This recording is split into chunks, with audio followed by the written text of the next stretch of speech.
9 तारीख को दिल्ली जंतर मंतर पहुंच रहे हैं। मेरी भी अपील है, बड़ी संख्या में तन मन धन के साथ पहुंचें। एक लाठी हो, उस पर बाबा साहब राष्ट्र ध्वज हो, जिससे कि अपनी एकता को दिखाने का काम करें। और साथियों, बाबा साहब की प्रतिमा वहीं लगेगी। मेरी अपील है कि 9 तारीख को भारी संख्या में सुबह 10 बजे जंतर मंतर पहुंचे और बाबा साहब की आवाज़ को बुलंद करें। मौर्य साहब ने उस समय कुर्बानी देकर के मूर्ति को यहाँ लगाने का काम किया। उस कुर्बानी देने के लिए हम, हमारी टीम, हमारे बहुजन समाज के लोग तैयार हैं। प्रतिमा वहीं लगेगी।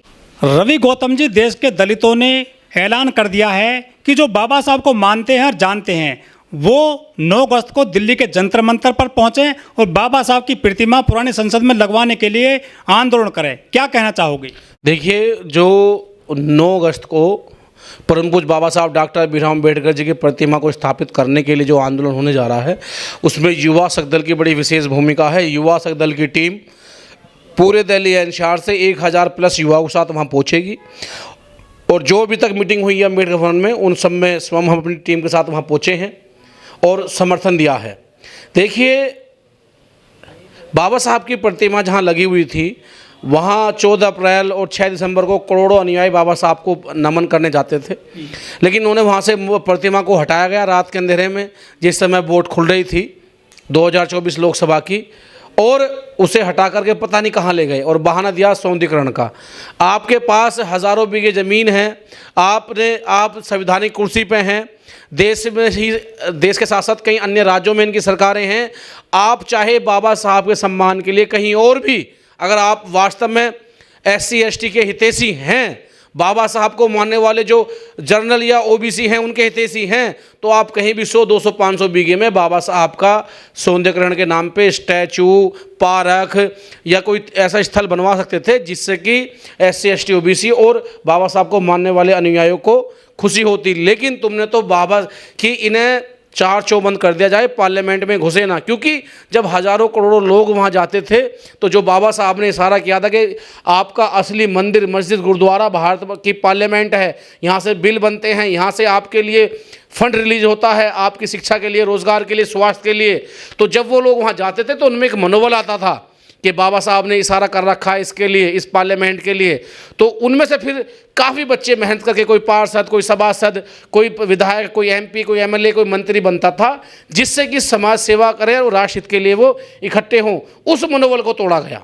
जो भारत की पार्लियामेंट में मेरे परिवार के 131 MP बैठे हैं, उसी के साथ साथ जो संविधान में आस्था रखते हैं मेरे OBC भाई, उसी के साथ साथ जो मेरी बहनें, मेरी माताएं पार्लियामेंट में बैठी हैं संविधान के द्वारा, बाबा साहब के द्वारा, और जो उनमें आस्था रखते हैं, वो सभी एक सुर में पार्लियामेंट को भी जो है चलती को बंद करने का काम करें, जिससे कि बाबा साहब की प्रतिमा पुनः वहाँ स्थापित हो।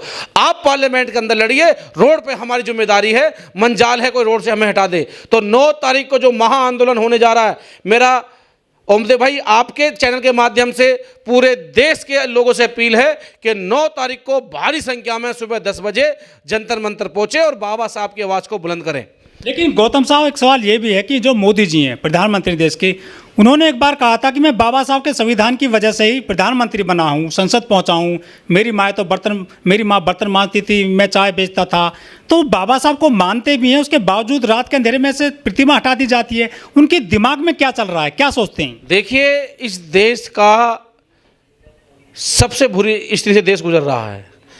एक कोई ऐसा प्रधानमंत्री हो सकता है जो आज तक जितने भाषण दिए हों उन भाषणों पर खरे उतरे हों? वो तो ये भी कहते थे कि मेरे दलित भाइयों को मत मारो। आज राजस्थान में उनकी सरकार है, नाड़ काट दी गई दलितों की। उत्तर प्रदेश में मुरादनगर में राम कुमार को गोलियों से भून दिया गया, वो बेचारा डेयरी चलाता था। अभी देखो उत्तर प्रदेश में आज की घटना है, अंजलि जाटव को अपने इंसाफ के लिए मुख्यमंत्री के सामने जहाँ से नारा दिया जाता है महिला जो है शक्ति, नारी शक्ति, उसको आत्महत्या करनी पड़ गई उसे अपने इंसाफ को लेने के लिए। और मोदी जी कहते हैं बेटी बचाओ बेटी पढ़ाओ को ना देते हैं। जब बेटी बचेगी नहीं तो बेटी पढ़ेगी कैसे? तो जो प्रदेश का प्रधानमंत्री दिन भर झूठ बोलता हो, उस पर क्या विश्वास किया जाएगा? जिस संविधान की ये कसम खाते हैं पार्लियामेंट में बैठ करके, और संविधान के रचयिता को उन्होंने वहाँ से हटाने का काम किया, तो किस पर आप विश्वास करेंगे? लिख के ले लीजिए जो मान्यवर काशीराम साहब ने कहा था कि कांग्रेस को तो बीएसपी खत्म करेगी और बीजेपी अपने कर्मों से जाएगी। जब बीएसपी की बारी आएगी तो मैं बस ये कहना चाहता हूं कि साथियों, आप लोगों को 9 तारीख को तो आना ही है, लेकिन जो सरकारें आपका हनन कर रही हैं, आपको शोषित कर रही हैं, पीड़ित कर रही हैं, आपके अधिकारों से वंचित कर रही हैं, इन सरकारों को उखाड़ के फेंकना है और जो आपके मौलिक अधिकारों की सरकारें हैं उनको लाना होगा, जिससे कि आप लोग देश हित के लिए एक विशाल शक्ति बने। बाबा साहब की प्रतिमा को पूरा देश नमन करता है, पूरी दुनिया नमन करती है, और आपने वहाँ से हटवा कर क्या मैसेज दिया कि हम बाबा साहब को नहीं मानते। और जो लोग घूम रहे थे रोडों पर 2024 में संविधान को लेकर के, जो नारा दे रहे थे कि देश खतरे में है, संविधान खतरे में है, एक भी व्यक्ति ने, मैं सभी को कह रहा हूं, इंडिया अलायंस को, एक भी व्यक्ति ने बाबा साहब की प्रतिमा हटने के बाद एक शब्द नहीं बोला। उसी के साथ साथ जो अभी मुद्दा हुआ है सुप्रीम कोर्ट वाला आरक्षण लेकर के, उस पर किसी ने उफ तक नहीं करी। कोई बात नहीं, जिस परिवार से हम आते हैं, हमारा तो समाज ही संघर्षशील रहा है, हमारी कौम ने तो इतिहास रचा है और आगे भी रचेगी। उसी के साथ साथ एक बात और मैं कहना चाहूँगा कि साथियों, आज जो आदरणीय बहन जी ने कहा कि इमरजेंसी है दलितों के लिए, उसके लिए आप तैयार रहें, सतेज रहें, जिससे कि कोई आपका शोषण करे तो उसको जवाब देने का काम करें। लेकिन बाबा साहब के संविधान के दम पर ही 131 दलित सांसद सदन में पहुंचे, 4000 विधायक हैं, वो क्यों नहीं उठकर के आ रहे हैं आपके साथ इस पूरे मामले में? देखिए, जिसका जमीर जिंदा होता है ना, चाहे वो किस संवैधानिक कुर्सी पर हो या ना हो, वो आंदोलन करता है। और जिसका जमीर जिंदा नहीं होता, चाहे वो कैबिनेट मंत्री क्यों ना हो, आप देखिए लॉ मिनिस्टर, जहाँ तक मैं जानता हूँ राजस्थान के हैं, मेघवाल जी, डूब मरना चाहिए, शर्म आनी चाहिए। जिस प्रदेश से वो आते हैं, उस प्रदेश में पूरे भारत में सबसे ज़्यादा एट्रोसिटी दलितों पर होती है, और उस आदमी को इतनी शर्म नहीं है कि वहाँ दलितों का शोषण हो रहा है, एक आवाज़ उठा दे। और आप तो बात कर रहे हो बाबा साहब के प्रतिमा की। अरे वो ये कहता मैं इस्तीफा दे दूंगा अगर बाबा साहब की प्रतिमा को दोबारा पुनः स्थापित नहीं किया गया। और जो 131 MP हैं, जो बाबा साहब ने कहा, वो बाबा साहब के थोड़ी ना है, वो तो पार्टी के हैं। मैं नहीं कहना चाहता, एक शब्द है जो माननीय काशीराम साहब ने लिखा थी, बुक लिखी थी, चमचा युग।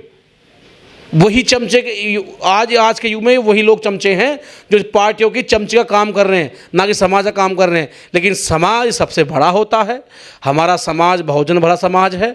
समय समय आने पर इन्होंने निर्णय लिए, ये आगे भी लेंगे।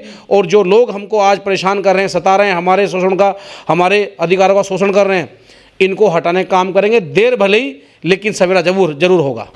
बीपी मौर्य साहब ने 1967 में ये प्रतिमा लगवाई थी, हजारों लोगों ने जेल गए थे, लाखों लोगों ने आंदोलन किए थे, कई माओं ने अपने बच्चे जन्मे थे जेल के अंदर। क्या उस तरह का ये आंदोलन हो पाएगा? हजारों की लाखों की संख्या में लोग पहुंच पाएंगे जंतर मंतर? क्या लगता है, कैसे अपील करोगे उन लोगों के लिए? वीपी मौर्य साहब को मैं नमन करता हूँ, वो मेरे आदर्श हैं, मैं उनको अपना जो है नेता मानता हूँ।